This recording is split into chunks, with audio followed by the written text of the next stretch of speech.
I don't believe in cursed objects. At least, I didn't. The listing said it was just an antique wine cabinet, wooden, small, scratched around the edges. The seller didn't hide the story, though. He called it the Dybbuk Box, said it carried something inside it.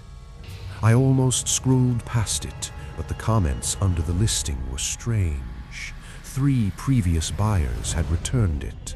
1 account was deleted. 1 left a single review. Don't open it. That was enough. I bought it. It arrived on a Thursday. No return address, no customs label, just my name, handwritten. Inside the box was the cabinet, darker than the photos. The wood felt warm, not room temperature, warm. There was a faint smell, too. Not rot, not mold, something sharp, like ammonia.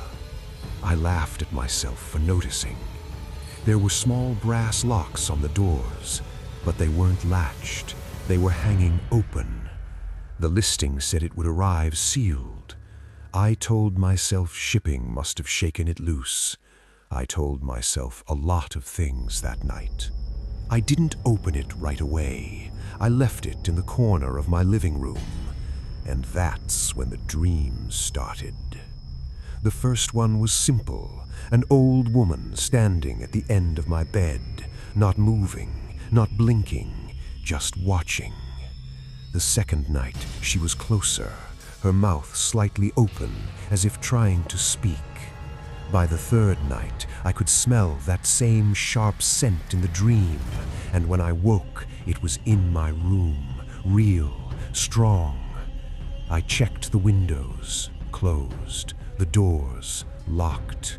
The cabinet sat in the corner. One of the doors was slightly open. I know what you're thinking.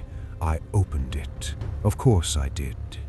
Inside were small objects wrapped in cloth, a dried rose, 2 locks of hair tied with string, a tiny granite carving etched with symbols I didn't understand, and a small wine goblet, empty but stained dark at the bottom.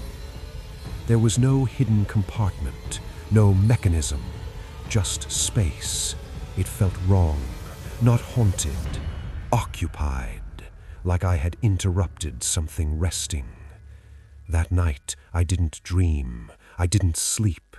At 3:12 a.m., the cabinet door slammed shut, not slowly, not from a draft. It hit so hard the glass inside rattled. I froze in bed. Then I heard it, breathing, slow, wet, coming from the living room. I grabbed my phone and walked toward the sound. Each step felt heavier. The closer I got, the colder the air became. The cabinet was shaking slightly, not violently, just trembling, like something inside was testing the space. I whispered, "Stop." The breathing stopped immediately. And then something tapped from inside. 3 slow knocks. I backed away. The cabinet door slowly creaked open on its own. Nothing came out, but something changed in the room. The air felt thinner, lighter, like something had been released. The next morning, my neighbor asked if I was okay. She said she heard me arguing loudly around 3 a.m. I live alone. I checked my security camera footage. At 3:11 a.m., I walked into the living room, stood in front of the cabinet, and opened it. I stared inside for exactly 4 minutes. Then I smiled. Not a normal smile, too wide, too still, like someone holding a pose. Behind me, in the dark reflection of the window, there was someone standing at the end of the hallway, an old woman, watching. When I turned around in the footage, there was no one there.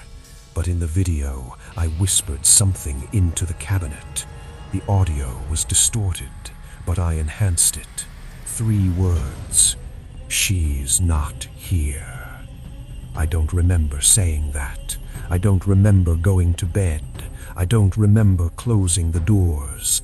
But they were closed and locked.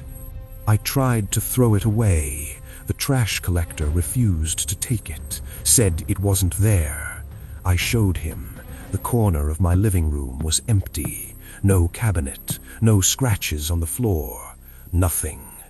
I turned back toward my bedroom. It was sitting beside my bed, closer than before, both doors open. The objects inside were gone, except the goblet. It wasn't empty anymore. There was something dark pooled inside, thick, still, and the smell was overwhelming, that sharp ammonia scent. I looked into it, and for a second I saw my own reflection, but older, hollow-eyed, mouth slightly open, like I was trying to speak. Behind that version of me, the old woman was gone. The cabinet door slowly shut on its own, and I understood something I wish I hadn't. The box doesn't contain a spirit. It contains a space, an empty place waiting to be filled. Every owner thinks they bought it, but really, it buys them. I haven't slept since, because every night at 3:12 a.m. I feel something standing at the end of my bed, and it's not watching me anymore. It's studying, learning, waiting for me to make room.